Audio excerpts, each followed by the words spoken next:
जय हिंद फ्रेंड्स। जय हिंद दोस्तों। वेलकम टू माय चैनल मुफ्त में शिक्षा। मेरे चैनल मुफ्त में शिक्षा में आप सभी का स्वागत है एक बार फिर से। और आज हम पढ़ने वाले हैं क्लास ट्वेल्थ के हिस्ट्री का 12th chapter, theme 12, the framing the constitution, है ना। संविधान का निर्माण, ये 12वां अध्याय जो है ये संविधान के निर्माण के बारे में है। सो ये चैप्टर का नाम है संविधान का निर्माण, framing the constitution. So will start friends. Indian Constitution, which came into effect on 26 January 26, तो वी नो, है ना, कि 26 जनवरी 1950 को भारत का जो संविधान है वो अस्तित्व में आया। Has the dubious distinction of being the longest in the world, है ना। तो ये जो हमारा संविधान है ये दुनिया का सबसे इस ये दुनिया का सबसे लंबा संविधान है, ये हम जानते भी है ना।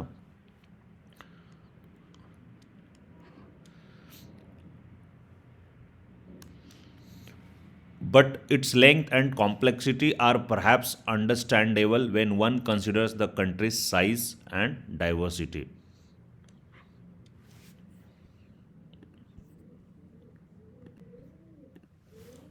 तो ये कहना चाह रहा है कि अगर हम अपने देश की जो कंट्री के साइज़ और डाइवर्सिटी, जो अपने देश की लंबाई, जो आकार है और उसका विविधता पे अगर हम ध्यान देंगे, अगर हम ये देखते हैं तो पता चलेगा, तो हमें समझ में आ जाएगा कि ये क्यों हमारा जो संविधान है इतना लंबा क्यों है और ये इतना पेचीदा क्यों है ना। इसकी इतनी लेंथ एंड कॉम्प्लेक्सिटी हमें समझ में आ जाती है जब हम अपने कंट्री के आकार और विविधताओं को देखते हैं।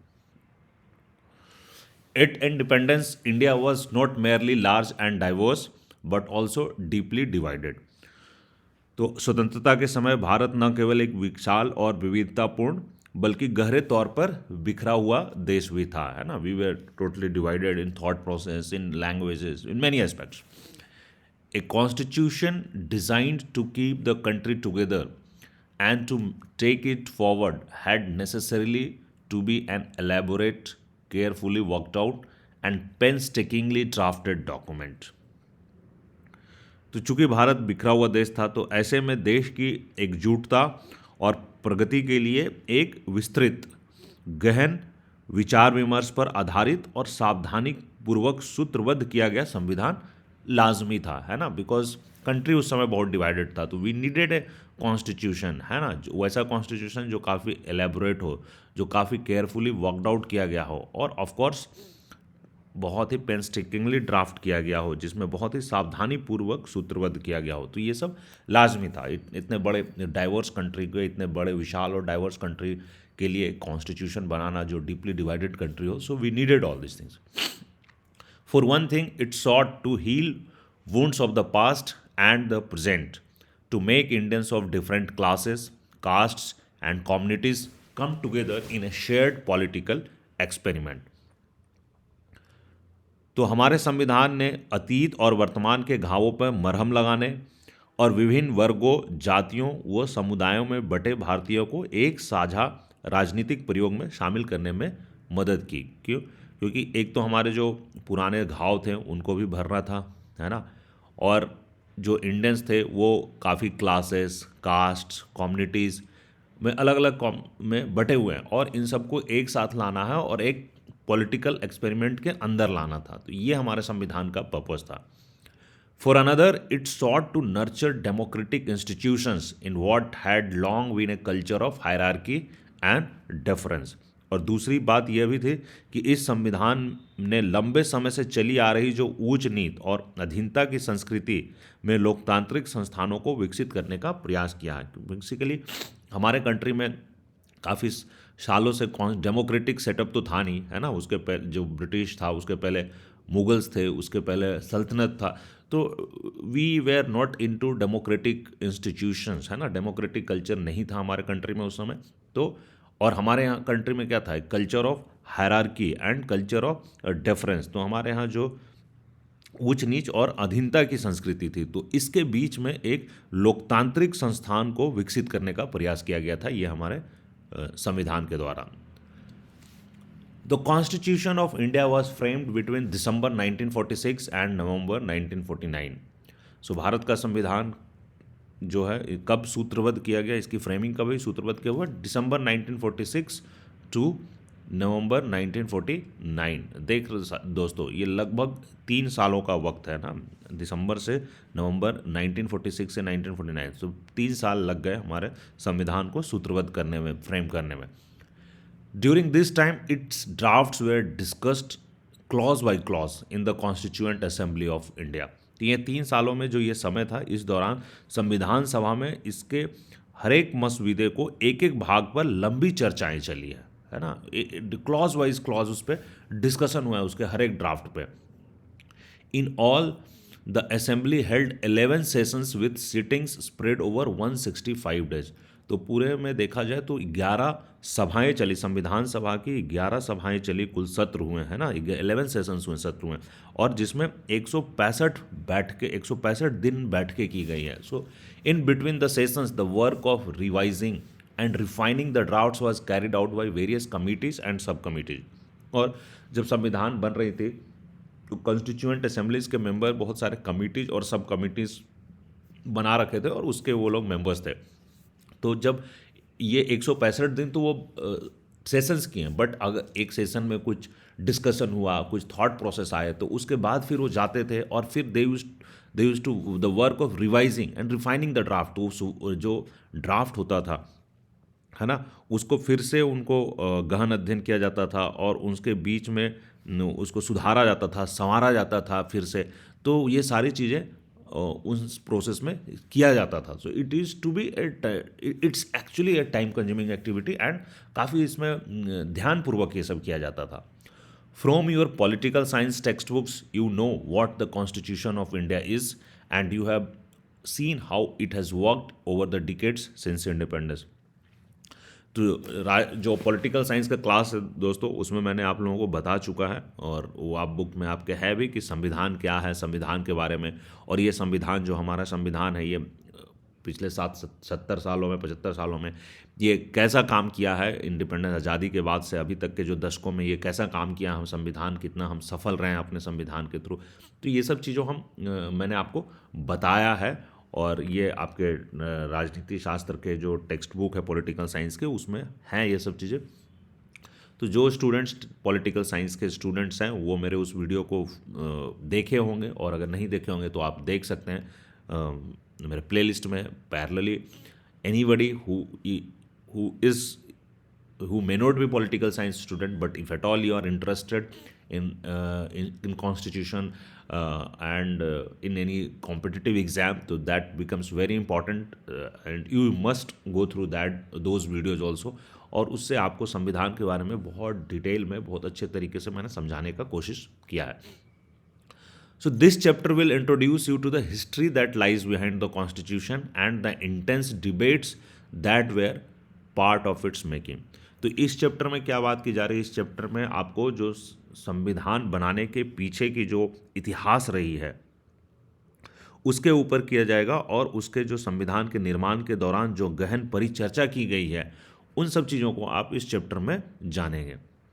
If we try and hear the voices within the Constituent Assembly, we get an idea of the process through which the Constitution was framed and the vision of the new nation formulated।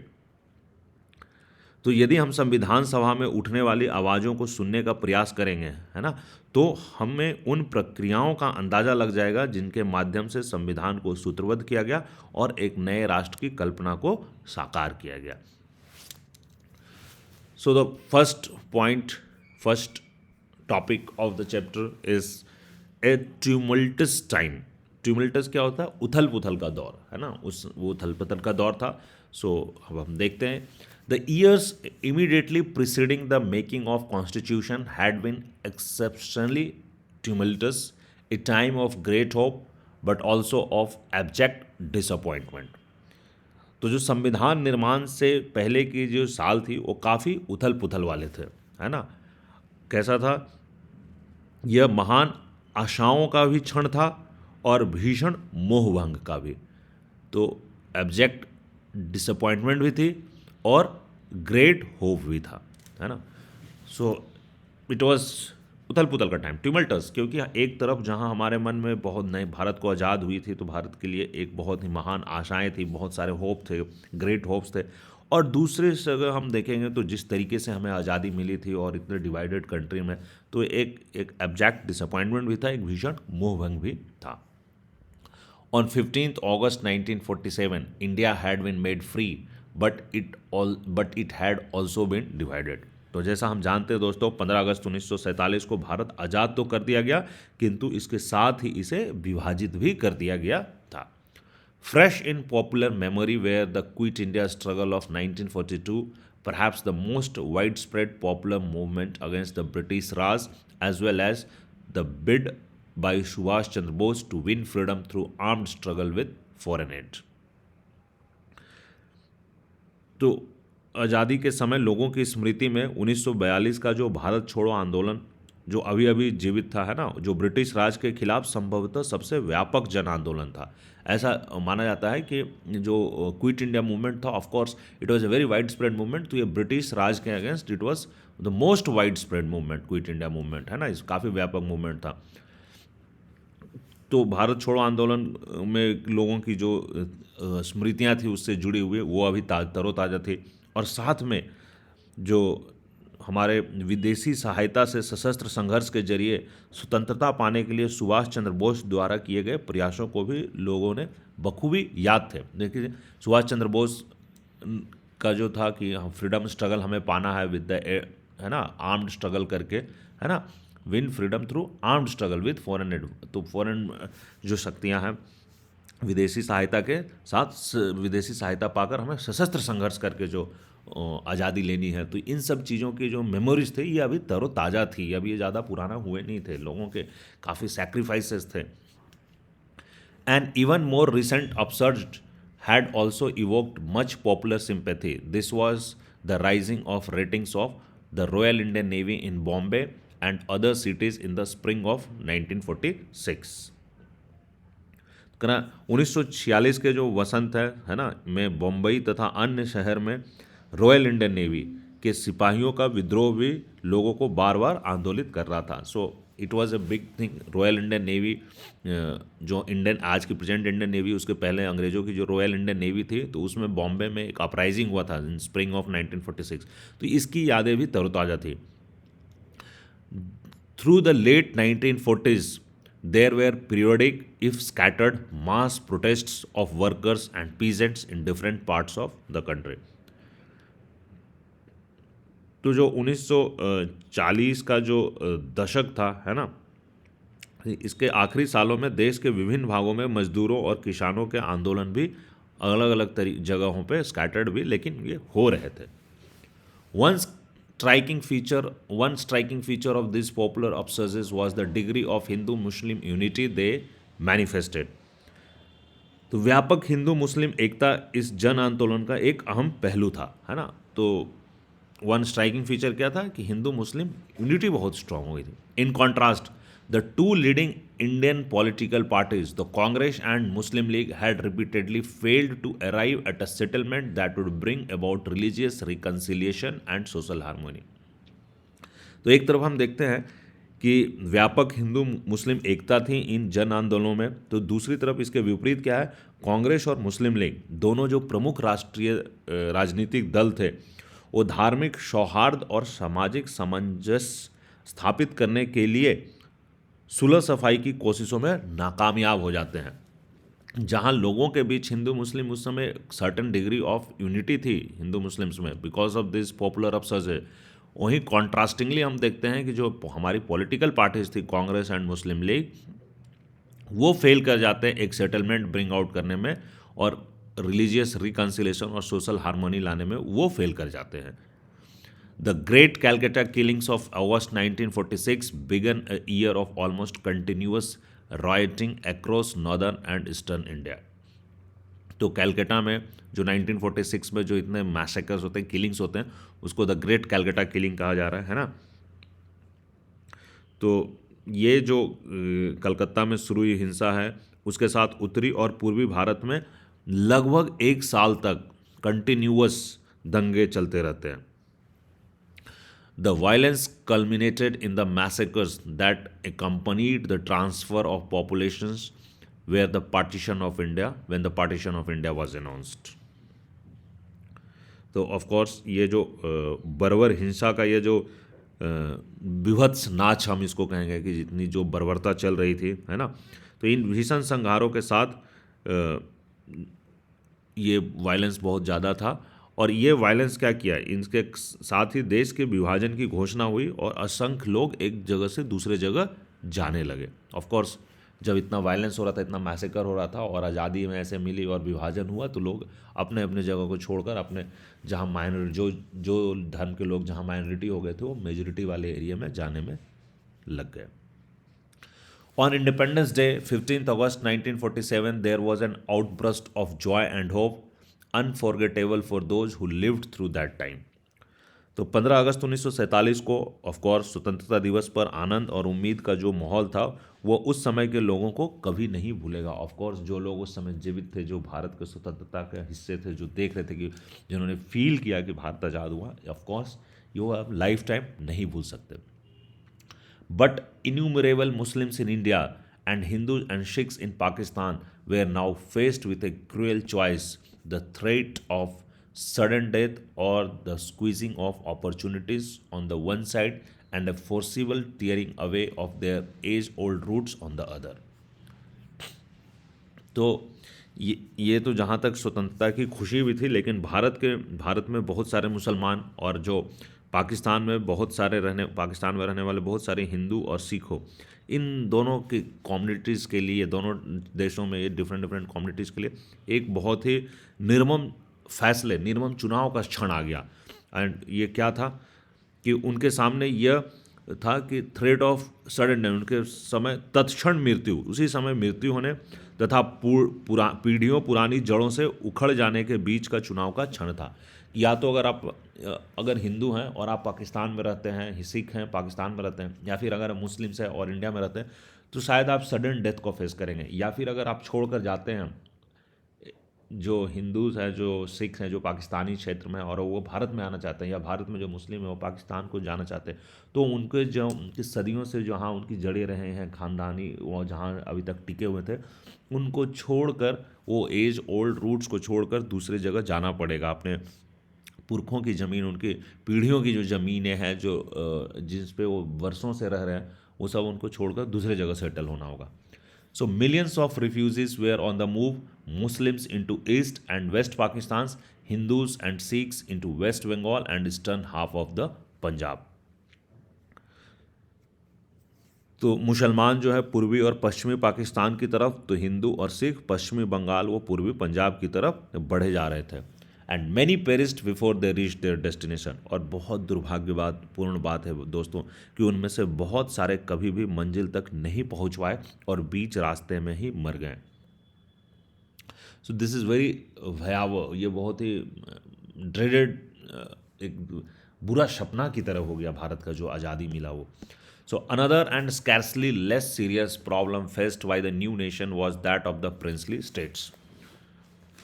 अब ये जो नया राष्ट्र बना, नवजात राष्ट्र के सामने इतनी ही गंभीर एक और समस्या देसी रियासतों को लेकर भी थी। जो देसी रियासतें थे, प्रिंसली स्टेट थे, उसको लेकर भी एक और प्रॉब्लम हो गई। During the period of Raj, approximately 1/3 of the area of the sub continent was under the control of nawabs and maharajas who owed allegiance to the British crown. तो ये जो ब्रिटिश राज का जो शासन था, इसके दौरान हमारे जो सब कॉन्टिनेंट है, उपमहाद्वीप का लगभग 1/3 भूभाग ऐसे नवाबों और राजवाड़ों के नियंत्रण में था जो ब्रिटिश ताज की अधीनता को स्वीकार कर चुके थे, but were otherwise left mostly free to rule और misrule their territory as they wished. तो ये उनकी ब्रिटिश राज की अधीनता तो स्वीकार कर चुके थे, लेकिन उनके पास अपने राज्यों को जैसे चाहे चलाने की सीमित ही सही लेकिन काफ़ी आज़ादी थी। वो रूल मिसरूल करने के उनके पास आज़ादी था अपने क्षेत्र में। When the British left India, the constitutional status of these princes remained ambiguous. तो जब ब्रिटिश इनको भारत को छोड़कर चले गए, तो ये जो प्रिंसेस थे, जो राजवाड़े थे, जो राज और नवाब थे, इनका जो संवैधानिक स्टेटस था वो अब कंफ्यूज में आ गया, एम्बिग्यूअस हो गया, वो क्लियर नहीं था कि अब ये क्या है एक्चुअली में। तो अजीब सी हो गई इनकी स्थिति। As one contemporary observer remarked, some maharajas now began to luxuriate in wild dreams of independent power in an India of many partitions, है ना। तो उस समय का जो एक समकालीन प्रेक्षक ने कहा था कि कुछ महाराजा तो बहुत सारे टुकड़ों में बटे भारत में स्वतंत्र सत्ता का सपना देख रहे थे। उनको लग रहा था कि पूरा भारत अब ऐसे डिवाइडेड रहेगा, बहुत सारे स्टेट रहेंगे और हम एक इंडिपेंडेंट कंट्री हो जाएंगे। As one sorry so this was the background in which the constituent assembly met. How could the debates within the assembly remain insulated from what was happening outside? तो ये जो ट्यूमल्टस उथल पुथल का समय जो आपको बताया, जो जो चीज़ें इस देश में चल रही थी दोस्तों, तो संविधान सभा की जो बैठकें हैं वो इस पृष्ठभूमि में संपन्न हो रही थी। और जो कुछ बाहर चल रहा था, तो संविधान सभा में जो होने वाली बहस है, जो विचार विमर्श है, ये बाहर जो माहौल चल रहा था, इससे संविधान सभा के बाहर जो माहौल चल रहा था, इससे भला अछूता कैसे रह सकता था। तो ऑफकोर्स संविधान सभा के जो डिस्कशंस है, जो डिबेट्स है, वो इससे इंसुलेटेड नहीं थे, इस परिपेक्ष से वाकिफ थे और उस परिप्रेक्ष्य में ही कॉन्स्टिट्यूएंट असेंबली का गठन होता है और इनकी मीटिंग्स होती है। तो इस वीडियो को दोस्तों मैं यहीं पे रोकता हूँ, बाकी नेक्स्ट वीडियो में करता हूँ।